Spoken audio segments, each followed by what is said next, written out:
तो अब तक हमने देखा था कि पार्क पोंग नाम का एक लड़का भूतों को देख सकता था और एक खूबसूरत भूत उसके पीछे पड़ी थी जिसकी याददाश्त जा चुकी थी। पोंग की मॉम को किसी बुरी आत्मा ने मार दिया था जिस वजह से उसके डैड 10 साल से उसका पीछा कर रहे थे और पोंग के कॉलेज में पढ़ने वाले प्रोफेसर की कहानी बहुत ही मिस्टीरियस लग रही थी। आगे की कहानी को शुरू करने से पहले अगर आपने इस वीडियो के पहले पार्ट को नहीं देखा तो पहले आप उसे देख ले, नहीं तो दूसरा पार्ट आपको समझ नहीं आएगा। लिंक मैंने कमेंट और डिस्क्रिप्शन बॉक्स में दे दिया है। पोंग और उसके दोस्त नदी के किनारे पिकनिक मनाने के लिए गए हुए थे और उसके घोस्ट फ्रेंड नदी के किनारे बैठी हुई थी। तभी एक चुड़ैल ह्योनजी को नदी में खींच लेती है, लेकिन पोंग वहां पहुंच जाता है और नदी में कूद जाता है। नदी की चुड़ैल पोंग के ऊपर भी हमला करती है मगर वो उससे लात मार कर भगा देता है और ह्योनजी को लेकर बाहर आता है। मोंक मियोंग पोंग के घर के बाहर प्रोफेसर को देखने के बाद पोंग के पिता को ढूंढते हुए उसके घर पहुंचते हैं, जहां उनके लैंडलॉर्ड उससे बताती है कि एक लड़का पोंग के पिता से मिलने के लिए आया था। मुझे लगा कि वो उनका बेटा होगा मगर वो उसे देखने के बाद पहाड़ों की तरफ तेजी से भाग गए और वापस नहीं लौटे। मोंक अपने भाई के लिए परेशान हो रहा था। वो उनका फोन ट्राई करता है तो हम देखते हैं कि उनका मोबाइल प्रोफेसर के पास है क्योंकि उसी ने पोंग के डैड को मारा था। प्रोफेसर उनसे किसी चीज के बारे में पूछ रहा था, लेकिन जब वो उसे उस चीज के बारे में नहीं बताते तो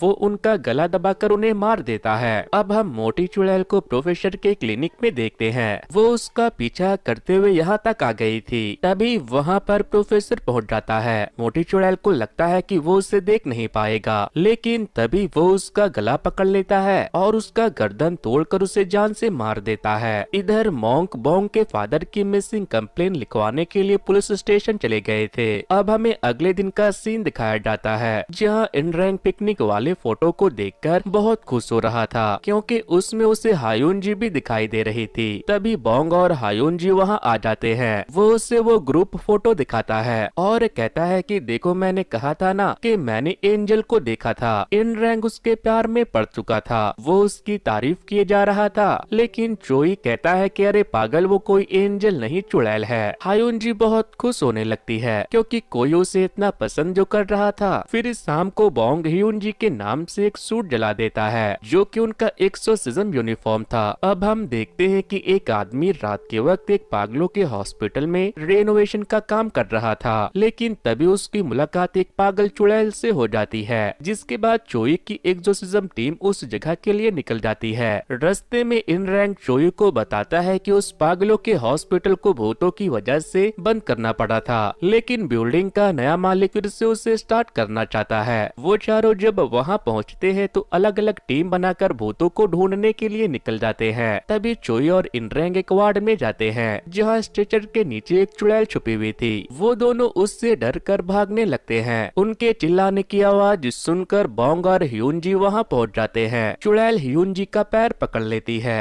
पोंग उसे बचाने के लिए बढ़ने लगता है तो एक दूसरा भूत उस पर हमला कर देता है। पोंग उसे मारने वाला था। तभी ह्योनजी उसे रोकती है और कहती है कि ये भूत तो है मगर ये हमें हर्ट नहीं करना चाहते। इसके बाद वो उसे बुलाकर एक पेंटिंग दिखाती है। अब हमें अगले दिन का सीन दिखाया जाता है जहां पुलिस को उन भूतों की डेड बॉडी हॉस्पिटल के बाहर मिलती है। इन पागलों का कोई परिवार नहीं था, इसीलिए यहाँ के डॉक्टरों ने इन्हें मारकर छुपा दिया था और इनकी आंख और किडनी निकालकर बेच दिए थे। पुलिस को जैसे उन सभी की बॉडी मिलती है उन सभी भूतों की आत्मा को शांति मिल जाती है। इसके बाद हम इनरैंग को देखते हैं। वो समझ गया था कि वो जिसे एंजल समझता है वो पोंग के साथ रहती है और हॉस्पिटल में उसी ने उसकी जान बचाई थी। इसीलिए वो उससे कहता है कि सुनो एंजल, मैं तुम्हें बहुत पसंद करता हूँ, तुम मुझे बहुत अच्छी लगती हो। पोंग कहता है कि अरे पागल वो एंजल नहीं बल्कि चुड़ैल है। इसके बाद पोंग उसे वहाँ से लेकर अम्यूजमेंट पार्क में चला जाता है जहाँ वो दोनों फेरी व्हील पर बैठते हैं। पोंग कहता है कि अगर एग्जाम में तुम्हारे अच्छे नंबर आए तो मैं तुम्हें यहाँ दोबारा लेकर आऊंगा।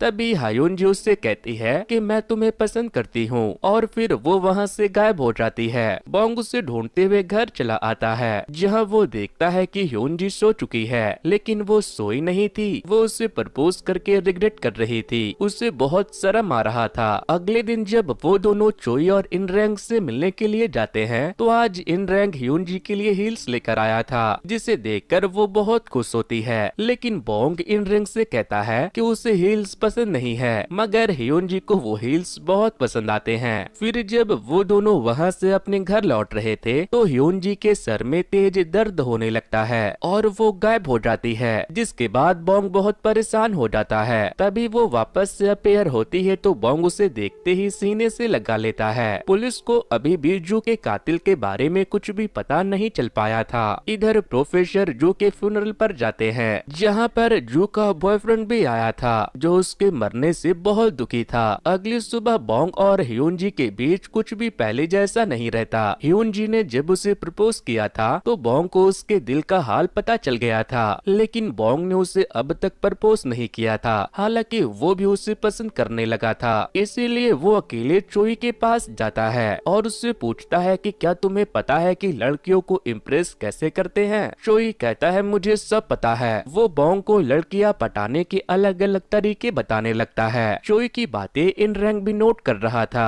क्योंकि उसे भी हियोनजी को इम्प्रेस करना था। फिर जब बोंग हियोनजी से मिलता है तो वो उसे इम्प्रेस करने के लिए जॉलाइन दिखाता है। वो उस पर वो सारे पैतरे आजमाता है जो उसे चोई ने बताया था, मगर उसका कोई भी आइडिया काम नहीं करता। पुलिस वालों को जहाँ पर जू की लाश मिली थी वहाँ से थोड़ी दूर पर लगे एक सीसीटीवी में प्रोफेसर की गाड़ी जाते हुए दिख जाती है, जिसके बाद वो लोग प्रोफेसर से पूछताछ के लिए निकल जाते हैं। इधर हियोनजी बोंग से पूछती है कि तुम भूतों को कब से देखने लगे। वो बताता है कि तब मैं 5 साल का था, इसीलिए मुझे ठीक से कुछ याद नहीं है। तभी हियोनजी उससे बताती है कि जब से तुम मुझे मिले हो मैं बहुत खुश हूँ। डिटेक्टिव यांग प्रोफेसर को बुलाकर उससे पूछते हैं कि तुम उस दिन वहाँ क्या करने गए थे जहाँ पर जू की लाश मिली थी। वो कहता है कि मैं अपने माँ से मिलने गया था, वो वहीं पास में रहती है। तभी डिटेक्टिव यांग का कलीग आकर उसे बताता है कि जू के बॉयफ्रेंड ने सुसाइड कर लिया और मरने से पहले उसने जू की माँ को मैसेज किया था कि उसने जू का मर्डर किया है, इसीलिए वो उसे माफ कर दे। लेकिन जू के बॉयफ्रेंड ने सुसाइड नहीं किया था, बल्कि प्रोफेसर ने उसे उठाकर खिड़की से बाहर फेंक दिया था और फिर उसी ने उसके मोबाइल से जू की मॉम को मैसेज किया, जिसके बाद पुलिस को प्रोफेसर को छोड़ना पड़ता है। लेकिन डिटेक्टिव यांग को अभी भी ये केस इतनी सीधी नहीं लग रही थी, उसे प्रोफेसर पर शक हो रहा था। बोंग के अंकल मियोंग उसके घर पर उसके स्कूल फेयरवेल की वीडियो देख रहे थे। तभी वो उस वीडियो में प्रोफेसर को भी देख लेते हैं और सोचने लगते हैं कि ये आदमी तो वही है जो उस दिन बिल्डिंग के नीचे मिला था। लेकिन वो बोंग के स्कूल में क्या कर रहा था, जबकि ये वीडियो बहुत पुरानी थी। जिसके बाद वो प्रोफेसर के क्लिनिक पर उनसे मिलने के लिए चले जाते हैं क्योंकि उसने उसे पहले भी वहाँ पर देखा था। वो प्रोफेसर से पूछते हैं कि क्या हम पहले कभी मिल चुके हैं। वो कहता है कि मुझे तो ऐसा कुछ याद नहीं, लेकिन मैं इतना जानता हूँ कि आप पार्क बोंग के अंकल हैं और मैं उसका प्रोफेसर हूँ। इसके बाद वो उससे हाथ मिलाकर जाने लगते हैं तो मॉम को उसके अंदर एक बुरी शक्ति का एहसास होता है। पुलिस प्रोफेसर की मॉम से मिलने के लिए उनके घर पहुंच चुके थे। डिटेक्टिव यांग उनसे पूछते हैं कि क्या कुछ दिनों पहले आपका बेटा यहाँ पर आया था। वो कहती है कि हाँ, वो यहाँ पर आता रहता है। तभी वहाँ पर प्रोफेसर भी पहुँच जाता है, जिसके बाद पुलिस वहाँ से चली जाती है। मगर प्रोफेसर की माँ उसे देखकर कुछ ठीक महसूस नहीं कर रही थी। अब हम देखते हैं कि जब चो ये काम खत्म करके बोंग को उसके घर ड्रॉप करता है तो इन रैंग बोंग को एक लेटर देता है और उससे कहता है कि वो उसे हियोनजी को दे दे और उसे बताए कि वो उससे कितना प्यार करता है। मगर बोंग उससे कहता है कि वो किसी और को पसंद करती है, तुम उसे भूल जाओ। ये सुनकर इन रैंग रोने लगता है और वो रात वो 2 बजे तक पीता है। वो सुसाइड करने के लिए जाने लगता है, लेकिन चोई जाकर उसकी जान बचाता है। इधर मोंग के समन फ्रेंड के पास उससे मिलने के लिए जाता है और उसे बताता है कि मैं एक आदमी से मिला था, जब मैंने उससे हाथ मिलाया तो मुझे वैसी शक्तियाँ महसूस हुई जैसा मैंने बोंग के बचपन में महसूस किया था। समन कहती है कि अगर तुम्हें ऐसा एहसास हुआ है तो इसका मतलब कुछ तो गड़बड़ है। फिर मोंग उससे बताता है कि जब बोंग छोटा था तब मैंने उसके ऊपर एक हथियार इस्तेमाल किया था जो कि उसी वक्त टूट गया। अगर इस वक्त वो मेरे पास होता तो मैं उस आदमी के बारे में जरूर पता लगा लेता। प्रोफेसर जब अपनी मॉम के घर से लौटता है तो एक औरत उसकी माँ से कहती है कि तुम्हारा बेटा कितना हैंडसम है, जिस पर वो कहती है कि वो मेरा बेटा नहीं है। तभी हमें फ्लैशबैक का एक सीन दिखाया जाता है जहाँ उसके बेटे ने उसके पति को उठाकर बिल्डिंग से बाहर फेंक दिया था और उस वक्त उसके अंदर से एक बुरी शक्ति निकल रही थी। अब हम बोंग को ह्यून जी से बातें करते हुए देखते हैं। तभी मोंक वहाँ आकर उससे बातें करते हुए सुन लेते हैं। वो बोंग से कहते हैं कि तुम किसी भूत के साथ हो ना। मोंक बहुत चिल्लाते हैं और कहते हैं कि तुम भूल गए क्या कि तुम्हारी माँ भूतों की वजह से ही मरी थी, इसीलिए आज ही मैं तुम्हारी आंखों का ऑपरेशन करवा दूंगा। मोंक उसे अपने साथ चलने के लिए कहता है, मगर बोंग उनके साथ जाने से मना कर देता है, जिससे कि मोंग गुस्सा होकर वहाँ से चले जाते हैं। इसके बाद बोंग ह्यून जी को कॉलेज चलने के लिए कहता है, तो वो कहती है कि नहीं, आज मैं घर पर रुकूंगी, तुम अकेले चले जाओ। जिसके बाद बोंग अकेले कॉलेज चला जाता है, मगर थोड़ी देर के बाद मोंक दोबारा घर आते हैं। वो अपने साथ बोंग का बर्थडे केक लेकर आए थे, क्योंकि आज बोंग का बर्थडे था। तभी मोंक को ऐसा लगता है कि वो भूत अभी भी वही है, इसीलिए वो उससे कहते हैं कि मुझे तुम बुरी आत्मा नहीं लगती, प्लीज तुम उसे छोड़ दो। जब वो बच्चा था तब एक बुरी आत्मा ने उस पर कब्जा कर लिया था। तभी हमें पास्ट का एक सीन दिखाया जाता है, जहाँ मोंक म्योंग बोंग के शरीर से एक बुरी शक्ति को निकाल रहे थे, लेकिन वो उस शक्ति को पूरी तरह खत्म नहीं कर पाते। जिसके बाद वो शक्ति बोंग की माँ का एक्सीडेंट करवा देती है और बोंग की माँ के मरने के बाद उसे भूत नजर आने लगता है। प्रेजेंट टाइम में मोंक ह्यून जी से कहते हैं कि एक इंसान और भूत कभी एक नहीं हो सकते, इसीलिए तुम उसके भलाई के लिए उससे दूर हो जाओ। मैं रहूंगा भूतों के साथ। अगर कोई भूत मेरे वीडियो को देख रही है तो वो मेरे पास आ जाए। फिर जब बोंग घर आता है तो ह्यून जी घर पर नहीं थी, इसीलिए वो उसे ढूंढने के लिए निकल जाता है। बोंग रात से लेकर सुबह तक उसे ढूंढता रहता है, लेकिन वो उसे कहीं नहीं मिलती। इधर इन रैंक चोई से कहता है कि मैं ह्यून जी को पाने के लिए उसे जान से मार दूंगा, जिससे भी वो प्यार करती है। बोंग ह्यून जी को ढूंढते हुए अम्यूजमेंट पार्क में पहुंच जाता है, जहां पर वो उसे मिल जाती है। वो उसे अपने साथ घर लेकर जाने लगता है, लेकिन वो उससे कहती है कि मैं तुम्हारे साथ इसलिए थी ताकि मुझे मुक्ति मिल जाए, लेकिन मुझे मुक्ति नहीं मिली। तुम्हारी और मेरी दुनिया बहुत अलग है और मैं तुम्हारे साथ थोड़ा भी खुश नहीं हूँ, इसीलिए तुम यहाँ से चले जाओ। जिसके बाद बोंग वहाँ से चला जाता है, लेकिन उसके वहाँ से जाने के बाद वो बहुत रोती है। चोई और इन रैंक बोंग से मिलने के लिए आते हैं। इन रैंक पूछता है कि ह्यून जी कहाँ पर है। वो कहता है कि वो अब हमेशा के लिए चली गई। ये सुनते ही इन रैंक बोंग के साथ बैठकर ड्रिंक करने लगता है। वो दोनों उसके जाने के गम में इतना पी लेते हैं कि वो ठीक से चल भी नहीं पाते। मोंग को उसकी समन फ्रेंड का फोन आता है, जो उसे बताती है कि टेम्पल गुरु तुमसे मिलना चाहते हैं। इसका संबंध बोंग के पिता से है। जिसके बाद वो उनसे मिलने के लिए चला जाता है, जहाँ वो उससे बताते हैं कि बोंग के डैड अपने बीवी के छोड़े कुछ सामान को लेने के लिए आए थे, मगर एक आदमी को देखकर वो वहाँ से भाग गए। एक आदमी हर बार यहाँ आता है। मोंग उसे प्रोफेसर का फोटो दिखाता है, तो वो कहते हैं कि ये वही है। मोंग को समझ नहीं आता कि आखिर ये आदमी कौन है जो बोंग और उसके परिवार के पीछे पड़ा है। अब हम ह्यून जी को देखते हैं। वो जब रोड पार कर रही थी तभी एक कार उसके आर पार हो जाती है, लेकिन वो भूत थी इसीलिए बच जाती है। मगर इस इंसिडेंट के बाद ह्यून जी को अपने पास्ट के बारे में याद आने लगता है, जब वो अपनी मॉम से बात करते हुए किसी को कुछ देने के लिए जा रही थी और तभी उसका एक्सीडेंट हो गया, जिससे कि उसकी मौत हो गई। इसके बाद प्रोफेसर वहाँ आते हैं, लेकिन वो ह्यून जी को हॉस्पिटल ले जाने के बजाय वही छोड़कर चले जाते हैं। चुड़ैल ह्यून जी उस हॉस्पिटल में चली जाती है जहाँ उसे एक्सीडेंट के बाद लेकर जाया गया था। तभी वहाँ पर वो अपने मॉम से भी मिल। इधर चोई अपने एग्जोसिज्म टीम को लेकर एक सड़क छाप चुड़ैल को मारने के लिए निकल गया था, जिसने बहुत से लोगों का एक्सीडेंट करवाकर उन्हें मार दिया था। तभी वो चुड़ैल उनके कार के सामने आ जाती है। बोंग कार से उतरकर उससे लड़ने लगता है, लेकिन वो जैसे उस चुड़ैल को मारता है, एक कार आकर उसे टक्कर मार देती है। वहीं ह्यून जी की मॉम हॉस्पिटल चली जाती है। ह्यून जी जब अपने मॉम के साथ हॉस्पिटल के अंदर जाती है तो उसे पता चलता है कि उसका शरीर अभी भी जिंदा है और वो कोमा में है। एक्सीडेंट के बाद बोंग को भी इसी हॉस्पिटल में लाया जाता है। हालांकि उसे ज्यादा चोट नहीं आई थी। ह्यून जी अपने डेड बॉडी को देखकर बहुत खुश होती है और इसके बारे में वो बोंग को बताने का डिसाइड करती है, लेकिन ह्यून जी के भूत को देखकर प्रोफेसर भी यहाँ तक आ गए थे और वो भी ह्यून जी के डेड बॉडी को जिंदा देख लेता है। ह्यून जी बोंग को देखते ही गले लगा लेती है और उसे जाकर बताती है कि मैं अभी भी जिंदा हूँ। तभी उसे कुछ होने लगता है, क्योंकि प्रोफेसर उसे अपनी बुरी शक्तियों से कोमा से बाहर ला रहे थे। लेकिन जब ह्यून जी को होश आता है तो उसे कुछ भी याद नहीं था। उसके मॉम डैड उसे देखकर बहुत खुश होते हैं। प्रोफेसर प्रोफेसर ने ऐसा इसलिए किया था क्योंकि उसे ह्यून जी से कुछ चाहिए था। इधर ह्यून जी के गायब होने के बाद बॉन्ग बेहोश हो गया था। मॉन्ग को जब बॉन्ग के एक्सीडेंट का पता चलता है तो वो हॉस्पिटल पहुंच जाते हैं, जहां चोई और इन रैंक से उन्हें उनके काम के बारे में सारी बात पता चल जाती है। मॉन्ग चोई के कान खींच देते हैं और उसे ये काम बंद करने को कहते हैं। ह्यून जी को देखने के लिए पूरे हॉस्पिटल के लोग इकट्ठा हो गए थे। इन रैंक भी उसे देख लेता है और जाकर डायरेक्ट बॉन्ग को बता देता है।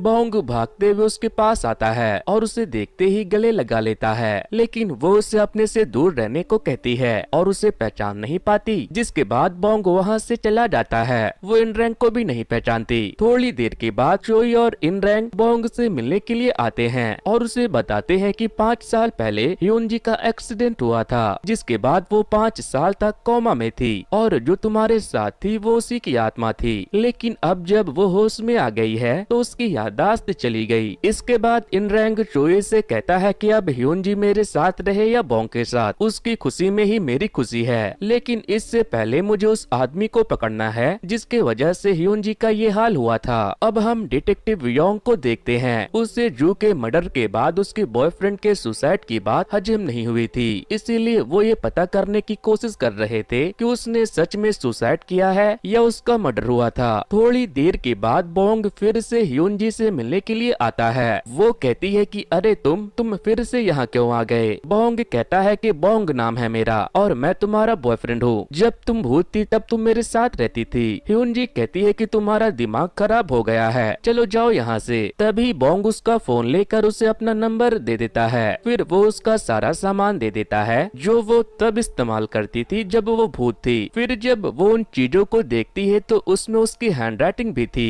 तभी उसे एक विजन आता है जहाँ वो नदी के किनारे बैठी थी। इसके बाद हर रोज बॉन्ग उससे मिलने के लिए आने लगता है, मगर वो उसे इग्नोर करती थी। फिर एक दिन बॉन्ग जब कहता है कि मैं मीट लाया हूँ तो वो उसके साथ खाने के लिए बैठ जाती है क्योंकि उसे मीट खाना बहुत पसंद था। फिर वो मीट खाकर वहाँ से चली जाती है, लेकिन वो अपना फोन वहीं भूल गई थी। फिर जब वो मीट खाकर वहाँ से जाने लगती है तो उसे एक डॉक्टर का भूत दिखाई देता है जिसने बहुत से पेशेंट को मारने के बाद अपने आप को भी मार दिया था। ह्यून जी उसे देखकर डरने लगती है और बार बार बॉन्ग का नाम चिल्लाने लगती है। तभी बॉन्ग वहाँ पर आ जाता है। वो उसका फोन देने के लिए ही आ रहा था। बॉन्ग उस भूत से लड़ने लगता है और फिर उसे मारकर खत्म कर देता है, लेकिन इस बीच ह्यून जी बेहोश हो गई थी। फिर जब ह्यून जी की नींद खुलती है तो वो अपनी माँ से पूछती है कि बॉन्ग कहाँ है। उसकी माँ कहती है वो चला गया, लेकिन तुम उस अनजान लड़के से दूर ही रहो तो अच्छा है। इसके बाद वो सोचने लगती है कि जब उसने भूत को देखा तो उसने बॉन्ग का नाम क्यों चिल्लाया। थोड़ी देर के बाद वो उससे मैसेज करता है। फिर वो उससे बात करने लगती है और उसे बताती है कि कल मैं डिस्चार्ज होने वाली हूँ, तुम जरूर आना। फिर वो दोनों रात भर बातें करते हैं। नेक्स्ट मॉर्निंग बॉन्ग सबसे पहले जाकर एक नेकलेस खरीदता है, लेकिन जब वो हॉस्पिटल जाता है तो ह्यून जी की मॉम उससे मिलने के लिए मना कर देती है। ह्यून जी को डिस्चार्ज से पहले उसके साइकोथेरेपी इंचार्ज से मिलाया जाता है, जो कि प्रोफेसर हाई सुंग ही होते हैं। प्रोफेसर उसे घर तक छोड़ने के लिए भी जाते हैं, लेकिन अपना हीरो दूर से ही उसे देख रहा था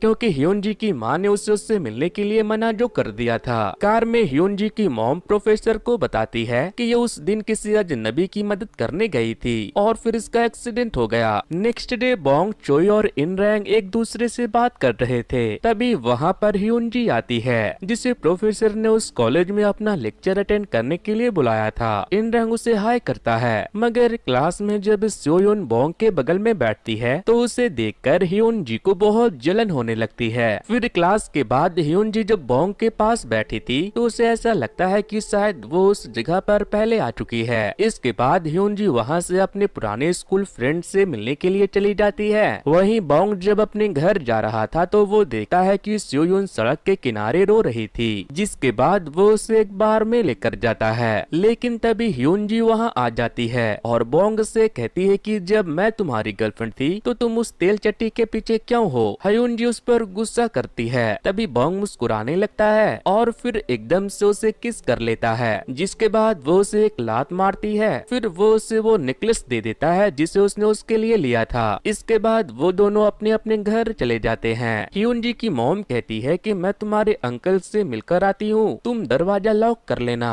मगर मॉम के जाते ही एक घोस्ट उनके घर में घुस आता है। ह्यूनजी उससे डरकर भाग जाती है और बोंग को कॉल कर देती है। बोंग जब वहां आता है तो उसे पता चलता है कि वो कोमा से बाहर आने के बाद अब भी भूतों को देख सकती है। बोंग उसे गले लगाकर कहता है कि तुम चिंता मत करो, मैं हमेशा तुम्हारे साथ हूँ। इसके बाद वो उसे उसके घर छोड़ देता है। अब हम एक आदमी को देखते हैं। उसे पहाड़ी पर एक आदमी की डेड बॉडी मिलती है। नेक्स्ट डे हायुनजी अपने थेरेपी के लिए फिर से प्रोफेसर से मिलती है, जहां वो उसे अपनी एंजाइटी कम करने के लिए पपी के साथ वॉक पर जाने के लिए कहते हैं। तभी ह्यूनजी को एक विजन आता है, जहां एक आदमी उससे पूछ रहा था कि वो चीज कहाँ है जो तुम देने के लिए आई थी। प्रोफेसर पूछते हैं कि क्या हुआ, तो वो कहती है कुछ नहीं। फिर जब वो उसे कॉलेज ड्रॉप करने के लिए जा रहा था तो वो उससे पूछता है कि तुम बोंग से कैसे मिली थी। वो कहती है कि पता नहीं, कॉलेज में बोंग ह्यूनजी को भूतों से लड़ने की ट्रेनिंग दे रहा था।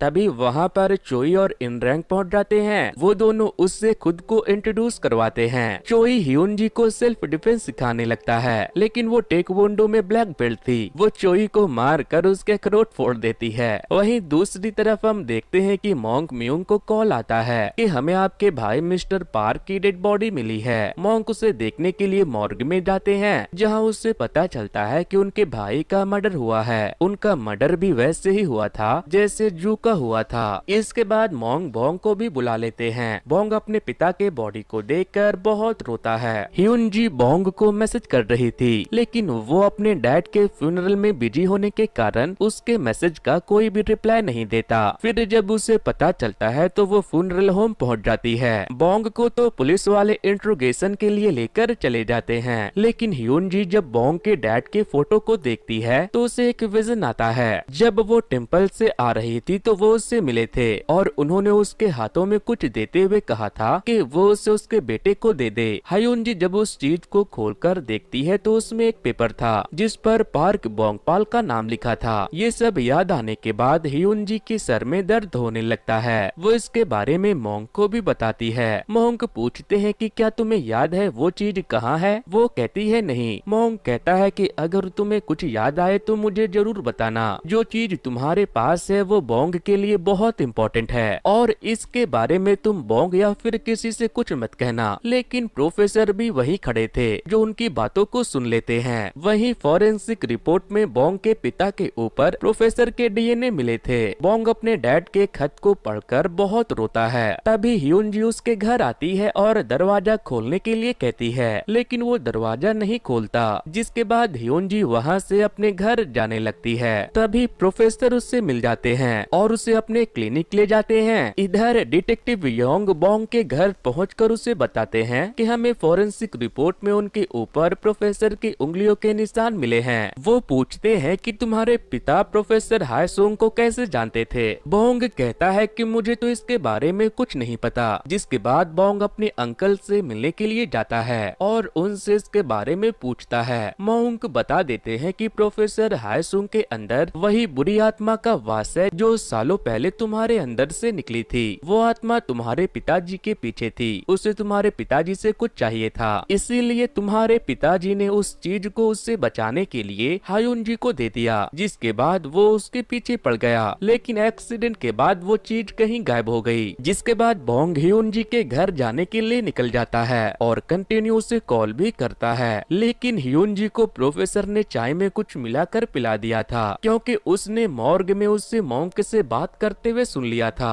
तभी हायुनजी को सारी बात याद आ जाती है कि उस दिन उसका एक्सीडेंट प्रोफेसर हायसुंग ने ही किया था, क्योंकि वो उससे वो चीज चाहते थे जो बोंग के डैड ने उसे बोंग को देने के लिए कहा था। लेकिन तभी वो बेहोश हो जाती है। बोंग जब हायुनजी के घर जाता है तो वो अपने घर पर नहीं थी। अब हम देखते हैं कि प्रोफेसर हायुनजी को वहाँ से लेकर जा रहा है, क्योंकि पुलिस उसे पकड़ने के लिए आ रही थी। मगर चोई और इन रैंक प्रोफेसर को हायुनजी को बेहोश करके ले जाते हुए देख लेते हैं, इसीलिए वो उसका पीछा करने लगते हैं। बोंग प्रोफेसर के क्लिनिक पर जाता है, जहाँ उसे हायुनजी का नेकलेस मिल जाता है। तभी पुलिस भी वहाँ पहुँच जाती है। इधर चोई की कार प्रोफेसर का पीछा करते हुए रास्ते में ही खराब हो जाती है। मोंक बोंग को बताता है कि जब तक वो चीज उसे मिल नहीं जाती वो हायुनजी को कुछ नहीं कर सकता। बोंग पूछता है कि आखिर उसमें ऐसा क्या खास है, जिस पर वो बताते हैं कि तुम्हारे अंदर तुम्हारी माँ की एनर्जी है जिससे तुम भूतों को देख सकते हो, इसीलिए वो उस चीज के जरिए तुम्हें अपने वश में करना चाहता है। तभी उसे चोई का कॉल आता है। वो उसे सारी बात बता देता है, जिसके बाद वो वहाँ से चोई के पास पहुँच जाता है। लेकिन प्रोफेसर हायुन जी को कहाँ ले गए थे वो किसी को पता नहीं था। वहीं पुलिस स्टेशन में प्रोफेसर की वजह से उसकी माँ को इंट्रोगेशन के लिए बुलाया गया था। बोंग सोचता है कि उसे वहाँ जाना चाहिए जहाँ ह्यून जी का एक्सीडेंट हुआ था, क्योंकि प्रोफेसर को जिस चीज की तलाश थी वो वही होगी। इसी बीच बोंग अपनी कार को भी ठीक कर लेता है। तभी इन रैंक प्रोफेसर का फोन को ट्रेस करके ये पता लगाता है कि प्रोफेसर कौन से जगह पर सबसे ज्यादा बार गए हैं। इसके बाद वो लोग लोकेशन को ट्रैक करते हुए उस जगह के लिए निकल जाते हैं। इधर मॉन्क प्रोफेसर की माँ से अकेले में मिलते हैं और उनसे कहते हैं कि मुझे पता है आपके बेटे के अंदर बुरा साया है, लेकिन ये सब कब शुरू हुआ। जिस पर वो बताते हैं कि एक दिन जब मेरे पति मुझे मार रहे थे तो एकदम से उसने उसे उठाकर बाहर फेंक दिया और तब मैंने पहली बार उसे इस हाल में देखा। उसके बाद वो पूरी तरह से बदल गया। प्रोफेसर हायुन जी को एक सबवे के पास लेकर जाता है और कहता है कि मुझे पता है तुम्हारी याददाश्त वापस आ गई है, अब तुम मुझे उस चीज के पास ले चलो, नहीं तो मैं तुम्हारी माँ और बोंग को मार दूंगा। जिसके बाद वो उसे उस जगह के लिए लेकर निकल जाती है। मोंक भी वहाँ बोंग के पास पहुँच गए थे और वो भी उन लोगों के साथ मिलकर ह्यून जी को ढूंढ रहे थे। ह्यून जी प्रोफेसर को लेकर उस जगह पर जाती है जहाँ उसने उस चीज को रखा था। वो जगह एक सबवे के अंदर था, मगर प्रोफेसर जैसे उस चीज को लेते हैं, ह्यून जी प्रोफेसर को धक्का देकर उससे वो चीज छीनकर वहाँ से भागने लगती है। लेकिन प्रोफेसर उसे अपने बुरी शक्तियों से मारकर गिरा देते हैं और उससे वो चीज छीन लेते हैं। वो चीज एक जादुई ब्रेसलेट थी जिसके जरिए प्रोफेसर को मारा जा सकता था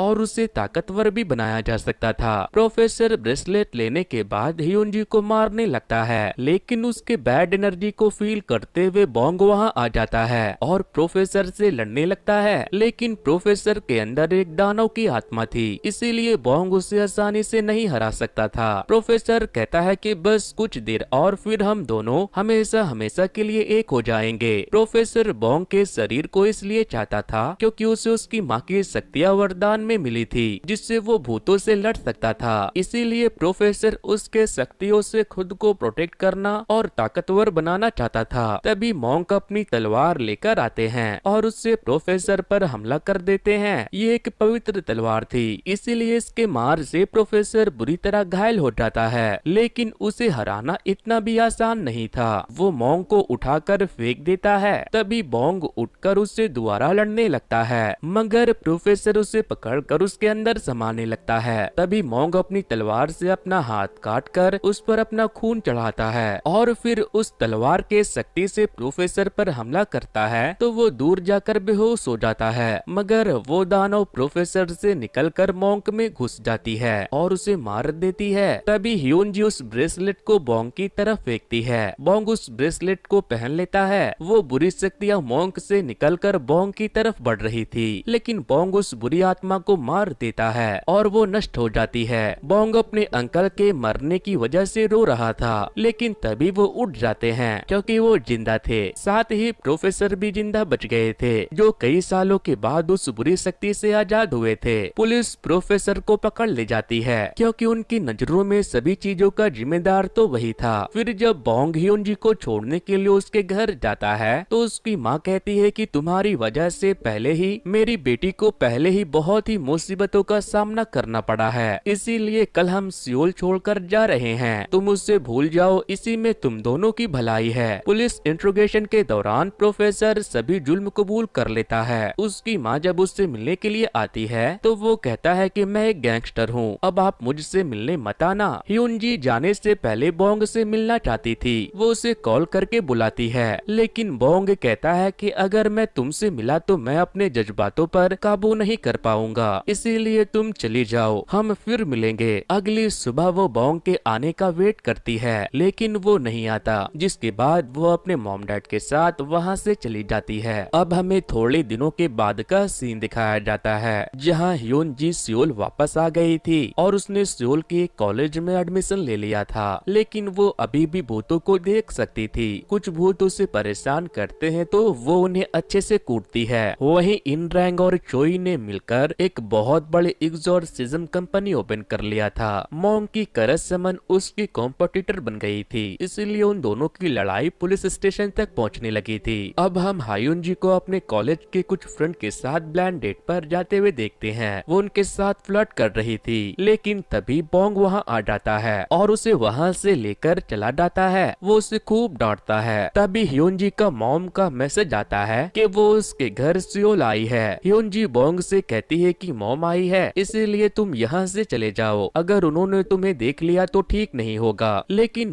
वो खुद उसे उसकी मॉम के पास लेकर चला जाता है और उनसे मिलने के बाद उनसे परमिशन मांगता है कि क्या हम दोनों एक दूसरे को डेट कर सकते हैं। उसकी माँ परमिशन दे देती है, जिसके बाद वो दोनों बहुत खुश होते हैं। वहीं इंड में हम देखते हैं कि प्रोफेसर की माँ अभी भी उससे मिलने के लिए आती है और उसके लिए बिरयानी लाती है। प्रोफेसर ने भी अपने माँ के लिए कुछ बनाया था। तो दोस्तों, ये स्टोरी आपको कैसी लगी मुझे कमेंट करके जरूर बता देना। वैसे दोस्तों, अगर आप अपनी सच्ची भूतिया कहानी को मेरे साथ शेयर करना चाहते हो तो मुझे मेल कर देना, ताकि मैं उस कहानी को अपने दूसरे चैनल पर सुना सकूं। सो वेल गाइज, आज की वीडियो में इतना ही। Thanks to, good bye.